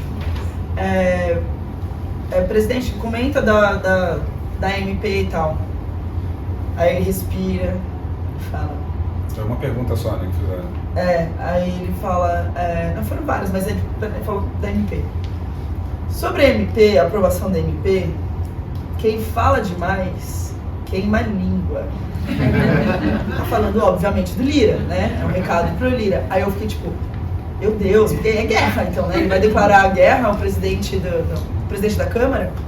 Ele, porque a imprensa, cara, jogou pra imprensa, porque a imprensa não vai falar nada, a imprensa não falou Globo, Folha, Estadão, jogou. A imprensa falou que eu ia perder, tipo, não, a imprensa não falou que você ia perder, que você ia perder foi a Lira, né, assim, né. Então eu acho que tem muito esse morde-a-sopra, né, se a gente vê que quando o Lula assumiu, 20 milhões de entrevistas para Globo News, então assim, tem interlocução. Eu acho que a gente volta à normalidade, que é normal o presidente ter interlocução com a imprensa, né? O Temer fala, vocês vão sentir falta de mim. Porque tinha interlocução, eu recebia imprensa, os outros governos também, a FHC também, então, não que eu estivesse em Brasília nesse tempo, mas tipo, é sabido. Então, existe essa interlocução. Então, é muito, muito diferente de trabalhar num lugar em que se você tem um problema, uma questão, você tem a quem recorrer, você tem com quem conversar. Se você tem uma crise no Palácio, você tem como perguntar para o Palácio e ele vai te responder. Então, eu acho que isso muda completamente o jogo da democracia em geral, né? Assim, falei bastante disso. A gente tinha uma última inscrição aqui, agora virou penúltimo aqui, mas aí depois a gente vai encerrar mesmo, que senão depois vai ficar muito tarde pra... Mas diga. Eu sou o Nelson, eu era de São Paulo também, e vim para Curitiba. Fugi do Tarcísio, posso falar?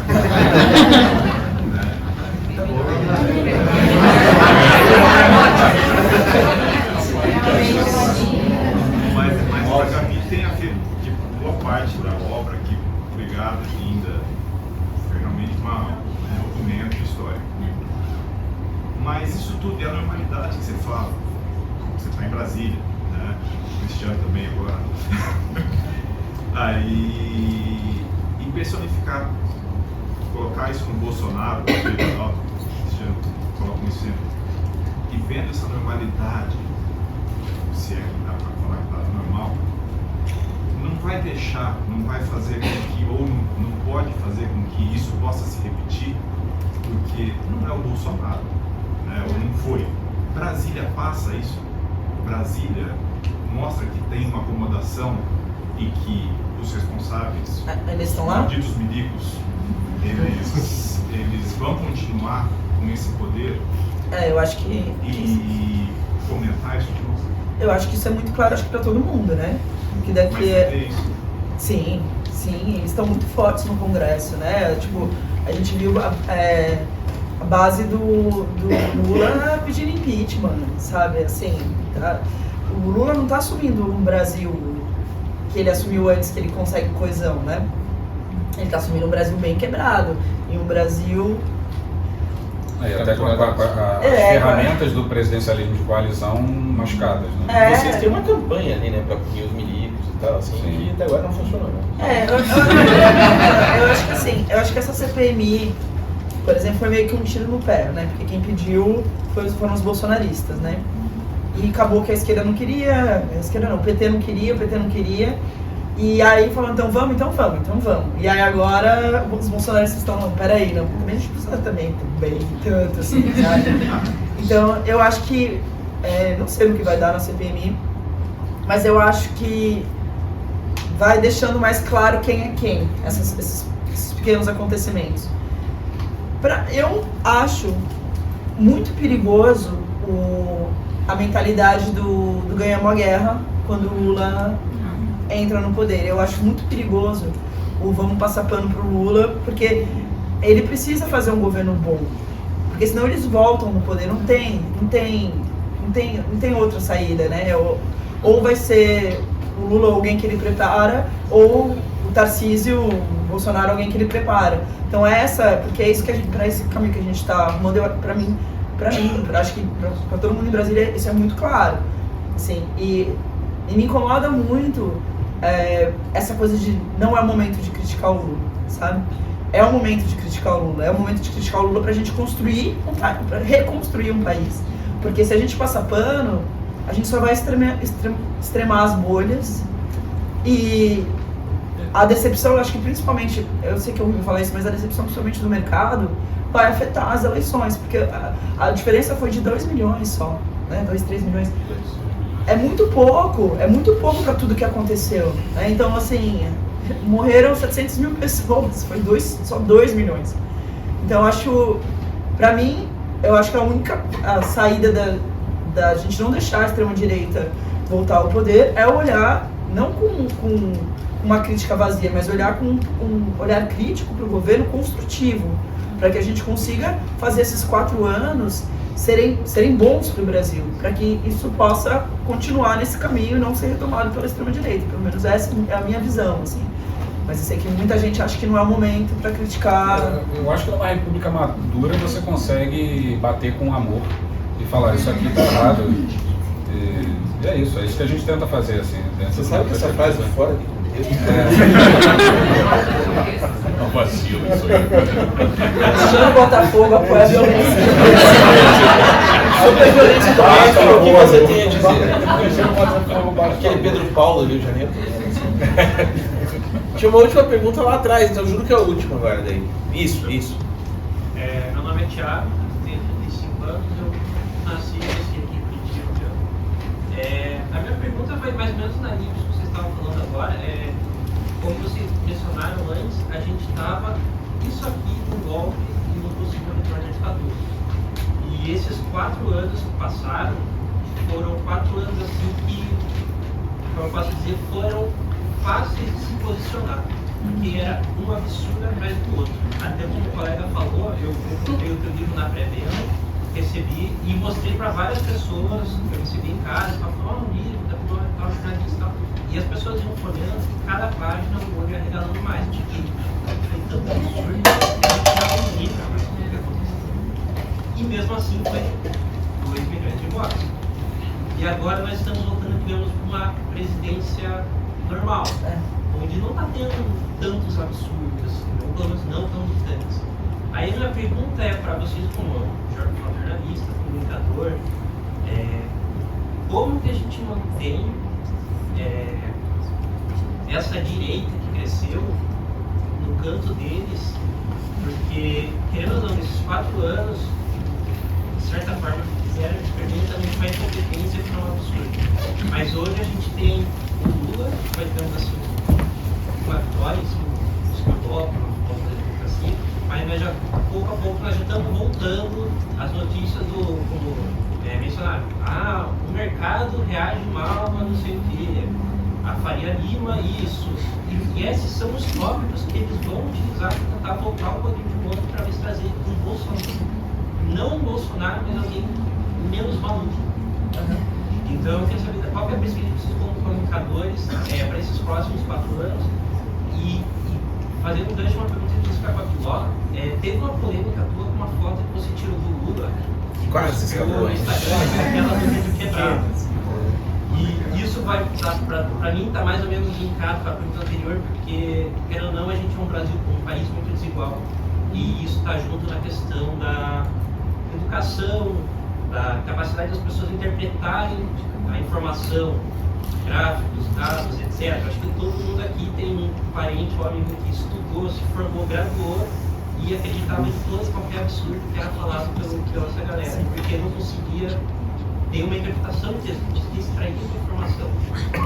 Como que é para você, que tira essas fotos, muitas vezes acabar sendo atacada porque a tua foto interpretaram de um jeito que você não queria, ou ela foi parada numa manchete com um texto que foi escrito com algo que você pessoalmente não concorda?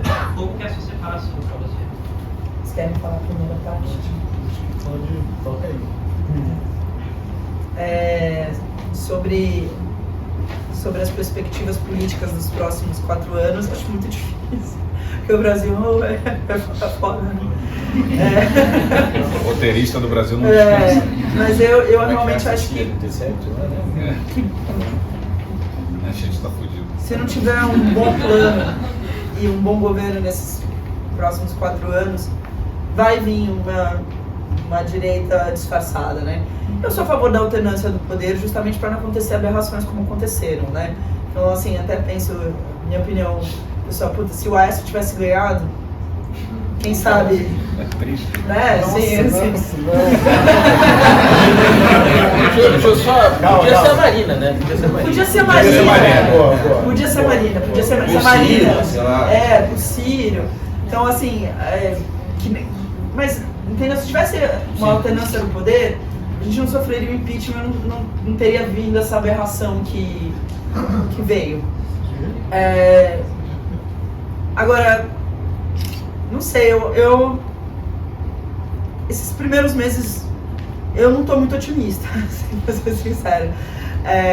Mas eu tenho muita água para rolar ainda. O Lula é um político muito experiente, tem muita coisa para acontecer. Assim, a esperança é a última que morre, né? Mas eu acho que vai ter uma alternância branda da... Deixa eu perguntar de um outro jeito. Se teu passaporte está em dia. Qualquer coisa. Assim. Não, mas eu não acho que vai vir tão extremo. Eu acho que vai vir disfarçado, entendeu? E acho que vai vir diluído, né? Tarcísio. Eu posso? Eu acho que eu desculpa pela seriedade que eu trago, mas eu acho que tem uma coisa que a gente tem que lembrar, que isso que a gente teve não foi uma eleição, gente. A gente tem que lembrar o quanto que ele usou da máquina pública, o quanto que ele gastou. Isso não foi uma eleição. Esses 2 milhões que a gente essa diferença que a gente deu é depois de tudo que o Bolsonaro fez e depois de tudo que a sociedade civil fez também para segurar esse rolê. Então é muito importante a gente olhar para isso e não tentar normalizar e achar que são dois lados iguais. Não são dois lados iguais. Eles estão usando de mentira, eles estão usando de manipulação. Tem dinheiro de ecossistema, tem bot, tem tudo isso. Sim, tem. Né? Então não dá para colocar e falar, são dois lados tal, e tudo mais, que eu acho que a gente acaba normalizando, porque o mundo inteiro tá assim. Mas é importante a gente lembrar assim, de tudo isso que aconteceu. De novo, vou encher o caralho e pronto. O Trump precisa ir preso, o Bolsonaro precisa ir preso, as pessoas precisam. A gente precisa, de uma certa maneira, perder mandato e ir pra cima pra conseguir também. Não, eu concordo, mas o que eu tô falando, eu não tô falando que é dos dois lados, eu acho que, não acho que são dois lados da mesma moeda, longe disso. Mas quando eu digo disso, é justamente essa estratégia, porque tá todo mundo falando isso, é um absurdo. Então, não tô falando que é o que eu quero, o que eu acho que o Brasil precise, sim. Mas é o que eu acho que é um movimento. Eu acho que Curitiba conseguiu causar uma cisânia entre vocês. Não. Como que acabou o projeto do livro? Não, como que eu tô lendo o movimento da extrema-direita? É só isso. Como eu estou lendo o movimento da extrema-direita? É fingir que é o outro lado, entendeu? É assim que eu tô lendo, que eles estão baixando o volume pra falar, não, aquilo ali... A gente é normal. Aquilo ali foi... A gente é o PSDB. Exatamente. Saudade do PSDB. Falando justamente isso. Não, aquilo ali foi uma aberração, porque a direita, na verdade, não é isso, entendeu? A direita é outra coisa, a direita é isso aqui, embala de novo a mesma coisa e mostra. Então, não que eu acho que sejam os dois lados da mesma moeda, mas eu acho sim que esse é o movimento da direita. De fazer a gente acreditar nisso e embalar um pacotinho mais brando para o mercado comprar, para geral comprar. De sequestrar a direita e falar, a direita somos nós. Sim. A bandeira, a família. Exato. E... Partido Novo. E sobre a foto, né? Será que todo mundo sabe do que ele está falando? Todo mundo sabe? Só para... Todo mundo sabe? Sim. Não. Essa daqui, ó. É uma foto com dupla exposição e... É uma foto com múltipla exposição. Eu fiz uma semana depois da invasão do Palácio do Planalto. É uma foto que era uma cobertura que eu estava fazendo do Lula. As vidraças estavam todas quebradas, o palácio que não estava trincado, estava vazio, porque gelado de tanto vento que passava. E as posses acontecendo e meio que todo mundo ali tentando fingir uma normalidade, mas assim, não tinha normalidade. O palácio estava literalmente quebrado. E no meio do turbilhão de que nem sabiam quem eram os nomes, quem eram os líderes, uma coisa assim.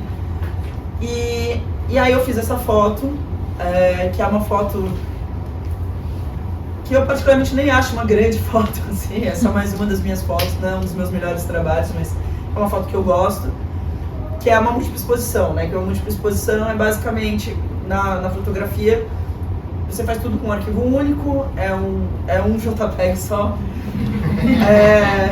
E como se fosse um frame, um né? frame. Eu faço uma foto e é como se eu não rodasse o filme, e aí eu faço outra foto em cima, e elas mesclam. Aí vai muito de você ali nos quadrantes, tentar encaixar certinho e tal, achar a luz, porque aí você tem que multiplicar tudo por 2. Enfim, é uma foto especialmente difícil de fazer. Você não consegue fazer, você pode fazer ela depois no Photoshop, mas aí não é fotojornalismo. É uma foto bastante usada no fotojornalismo, bastante usada no governo Bolsonaro, só que eu usei com Lula. E num momento que as pessoas queriam ver um governo forte. E eu mostrei um governo como eu estava vendo, Depois do 8. que é fragilizado. Essa aqui é uma que é... Essa é uma exposição também, é do Pazuello. Então, as pessoas adoraram, ou seja, o problema... E aí, essa foto foi para a capa da Folha e as pessoas ficaram muito ofendidas com a foto. Porque As pessoas, quer dizer, o pessoal que era... muita gente... Porque os bolsonaristas... Vou falar assim... Alguns bolsonaristas, inclusive um raiz, olhou para essa foto e falou: isso aqui é coisa de petista. Porque o Lula na foto, ele não é o Lula, ele é a democracia. Então ele está muito poderoso na foto, porque ele é maior que ele mesmo, ele é maior que o Lula, ele é o símbolo da democracia. Então, se você, com os olhos bolsonaristas, você vê um símbolo da democracia sendo atingido, porque a nossa democracia foi atingida. E, além disso, segundo a fala bolsonarista, ele se vitimizando, ele está vítima, ele é vítima. Então, é típico do Lula ser vítima. Mas a parte da esquerda não gostou da foto, porque dizia que eu tinha matado o presidente. Só uma coisa que me irritou muito, falando que deram um tiro no coração. Eu falei, cara, aquilo talvez nem pegue nem o pulmão, cara. A anatomia básica é isso, pelo amor de Deus. E assim, pra mim essa foto, ele tá sorrindo na foto e ele tá ajeitando a gravata. Eu vejo essa foto assim. É uma foto violenta? Eu não acho que seja uma foto violenta, eu acho que ela retrata a violência. Né? E ele não tá, tipo, super poderoso, ele tá fragilizado, mas tô no jogo, né? Eu assim... deu treta, em resumo. Deu treta, as pessoas realmente não gostaram, escreveram textos, queriam fazer matéria. Ameaçaram de morte. Recebi ameaça de morte por causa da foto. Normal, né? Aí o Palácio do Planalto, inclusive, emitiu uma nota contra mim. Que tá na contracapa do Lula. Tá na contracapa do Lula. Uma violência contra o presidente da República. Secou um Palácio do Planalto. Você acha que é por causa disso aqui, mas não. Ou seja, tipo, porque fui eu que tentei matar o Lula, entendeu? Não foram 4 anos. Enfim. E aí as pessoas chamaram de apito de cachorro essa foto, como se ela... porque nunca ninguém pensou em matar o Lula. Aí viu a foto. Então acho que teve... Dava pra matar. Dava pra matar. Eu acho que na verdade foi assim... Primeiro, aí as pessoas começaram a falar da técnica, que isso não era fotojornalismo, que eu tinha tomado um lado, uma posição. Cara, pra mim isso é uma caretice, assim, você discutir técnica, assim... E tem uma regra no fotojornalismo, é que você tem que escrever na legenda qual que foi o processo, né? E ela estava descrita na legenda, uma foto feita com múltipla exposição. Isso é uma regra. Isso tá na regra, é usado. E as pessoas não gostaram da foto. E ao invés de falar, não gostei, achei de mau gosto, achei uma foto que retrata a violência, que é violenta, me faz me sentir bem, tá tudo bem, tá no jogo. Não, as pessoas tipo, morte a fotógrafa! Então acho que rolou uma caretice mesmo, assim, sabe? Tipo, cara, é só uma técnica, é só uma ferramenta. E seria desonesto da minha parte não ter feito essa foto. Porque era o que estava acontecendo ali, na minha visão política. Era exatamente o que estava acontecendo. E outra coisa, tipo, na minha visão, essa foto, se o Lula tivesse morto nessa foto, ela não teria absolutamente nenhum sentido semiótico. Porque isso não foi o que aconteceu. Não foi. A democracia foi atingida. Ele saiu mais forte disso tudo até, né? Não teria sentido, não teria sentido de ser, sabe? Se ele tivesse sofrido impeachment, se ele tivesse sido tirado do governo por golpe, essa foto faria sentido nessa visão, nessa leitura. É uma foto de sobrevivência, não de morte. Porque foi o que aconteceu. Agora, eu acho que a Folha errou de dar a capa pequena. E eu falei, eu teria rasgado em 5 colunas essa foto. Por quê? Porque aí a foto fala pela foto. Ela se dissocia mais da manchete. Quando ela saiu pequena, saiu na metade da página do lado de uma manchete, você associa. Se você rasga a foto em 5 colunas, ela fala por ela. Outra coisa que eu acho que agora, como comunicadora, mas acho que pode ser uma regra daqui pra frente, porque até nesse momento não existia esse problema com a técnica, que muita gente não sabe o que é múltipla exposição. Então a gente colocou foto feita com técnica de múltipla exposição. Eu pensei que essa regra valendo significa que está claro, mas depois de entender a confusão, muita gente falou que é Photoshop, então assim, não é, entender a confusão que teve na leitura da imagem, eu colocaria como regra, assim, toda vez que você usa essa técnica de múltipla exposição, você coloca na legenda e coloca um parágrafo ali explicando o que é múltipla exposição, porque tem sempre pessoas novas lendo, entrando em contato, então por caráter educativo mesmo. Mas agora assim, sobre as pessoas lerem errado, eu acho que uma vez que você coloca a coisa no mundo, ela não é mais sua, né? É a mesma coisa que as pessoas me perguntam, você se incomoda das pessoas fazerem memes com as suas fotos? Nem um pouco. Eu pus pro mundo, eu joguei pro mundo. A minha leitura sobre a minha foto não é a certa. É só uma visão da realidade, né? Eu acho que a realidade são muitas. Então, quando eu escolho a lente, quando eu escolho o ângulo, quando eu escolho o frame exato e o corte, eu estou escolhendo um recorte da realidade da minha narrativa pessoal política. Então, não tem como dizer que isso é o certo, né? Tem como dizer que isso é a minha visão política sobre determinado fato. Então, mesmo que essas pessoas vejam um presidente morto, eu não vou dizer que está errado. Eu vou dizer que, para mim, não faz sentido. Dentro de um contexto político, dentro da semiótica, dentro do que eu acredito que é o fotojornalismo, não faz sentido ele estar morto nessa foto. Mas isso não quer dizer que esteja errado a pessoa ver, né? Eu acho que eu joguei pro mundo e eu não tenho e nem quero ter um controle sobre as leituras das minhas fotos. Eu acho que isso não me pertence, uma vez que eu pus pra jogo. Assim. Mas de fato você quis matar o Lula. Só pra deixar claro. Pra ter o Alckmin presidente? Companhia geral. Falando do PSDB. Enfim. Alternância de poder. Alternância de poder. Tudo então, faz sentido agora. É que na verdade, assim, vocês vão postar em seu lugar, assim? Eu vou. Mas, na verdade, assim, pra mim a evolução humana extrema, política, é o anarquismo, né? Então eu não posso nem dizer da alternância de poder. Pra mim o ideal é poder nenhum. Né? Mas isso talvez daqui a alguns anos. Alguém, por favor, Alvínio? Gente, queria... Só pra, assim, você sabia que você não ia falar, mas toda essa foto que você fez, e essa polêmica toda, eu acompanhei ela dentro do grupo de produtores, da rede de produtores. E o que eu vi foi, assim, um linchamento a você, principalmente por você ser mulher e pela sua idade. Sim. Então tinha muito jogo de vaidade, muitas pessoas querendo escrever artigos sobre o que era, o que não era o fotojornalismo. Então assim, eu vejo muito por esse lado. Assim. Se fosse um outro jornalista com mais idade, um homem, não teria essa reflexão. E também assim, teve uma coisa do ressentimento com a Folha também. E teve também uma coisa de o fotojornalismo nunca está no foco das discussões. Até foi legal isso, né? Então a gente conversou bastante sobre isso, como é legal a gente ter discutido imagem. E aí quando todo mundo quer ser autoridade.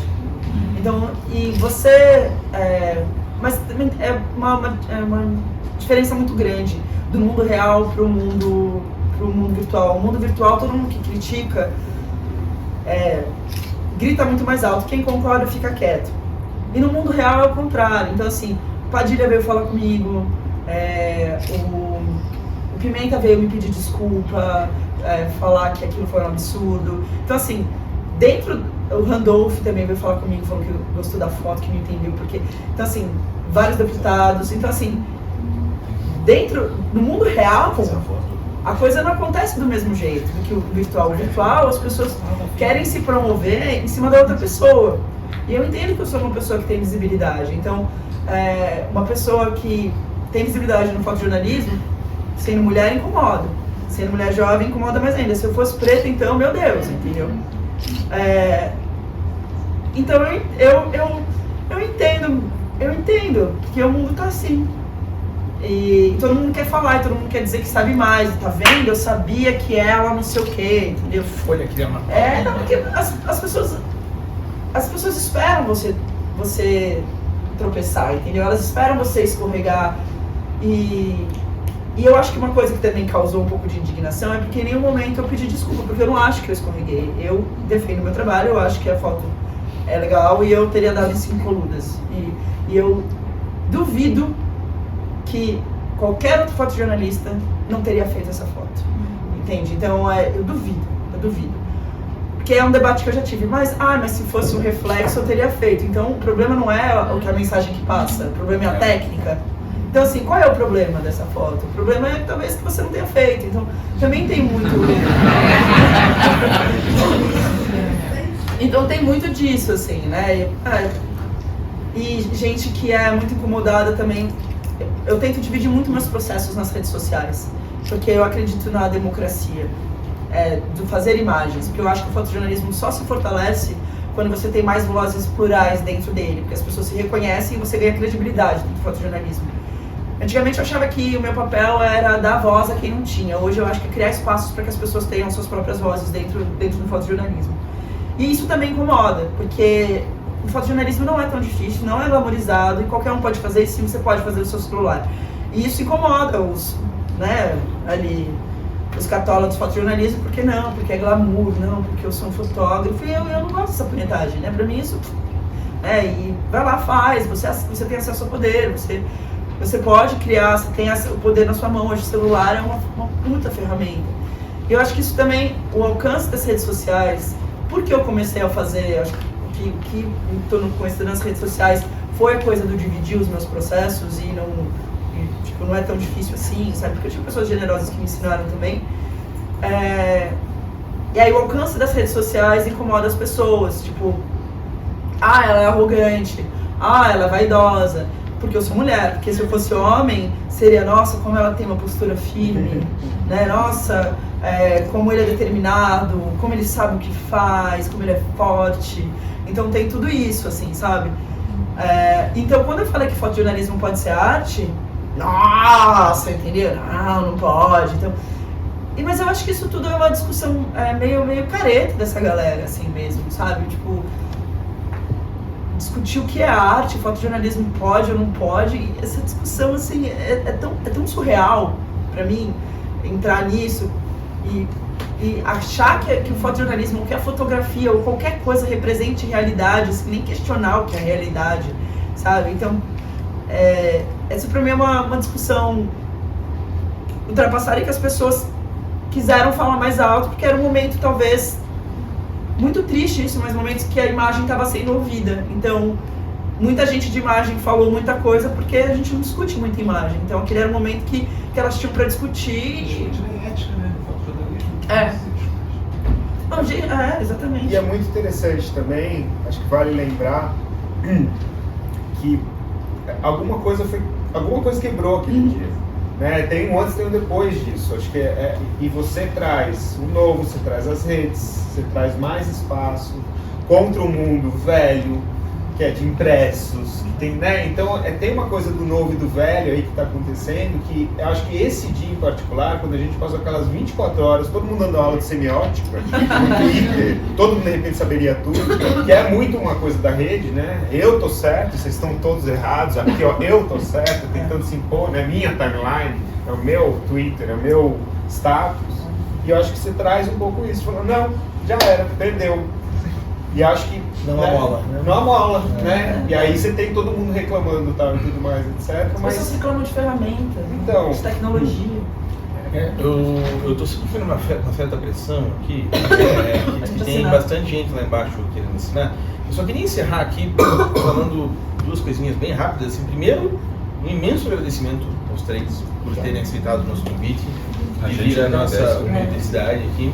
E segundo, justamente, eu passei aqui esse tempo todo brincando com a cidade e tal, assim, mas assim, é muito bacana ver que assim, a gente teve 75% dos votos pro Bolsonaro, assim, mas é muito bacana ver que Curitiba, assim como a gente estava falando, tudo aqui a gente contextualizou e relativizou, né? Mas Curitiba também, isso aqui tem essas pessoas lindas que estão aqui para falar com vocês, que ouvem meu delírio, que estão lendo o livro de vocês e que tem muita gente bacana que é para isso que serve cultural também, para a gente fazer com que a cidade possa discutir essas coisas, possa trazer gente bacana, e o Cristiano também, e a gente possa fazer esses debates sobre política, sobre cultura, sobre o mundo, porque afinal de contas, né, essa guerra de narrativas está acontecendo, mas a gente aqui tá aqui para mostrar fatos, para falar de todas essas coisas, e acho muito importante que a gente tenha conseguido ter essa 1h30, sei lá, que já durou isso aqui, e ainda mais esse tempo que o pessoal vai estar assinando, e quem quiser, depois vai ter uma festinha no Dex aí. Então, são todos bem-vindos aí.